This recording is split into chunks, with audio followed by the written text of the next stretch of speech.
Hi there, Melody from WTI. And if you're looking for an extra little bit of hydration for your skin, besides the obvious drinking tons and tons of water, I have to show you this.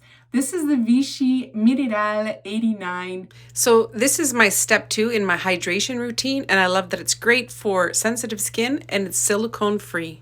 This 72-hour moisture boosting cream is amazing. This is the rich one, so it's a little bit thicker than other ones. I love it. I love it for my sensitive skin. I love it for my dry skin.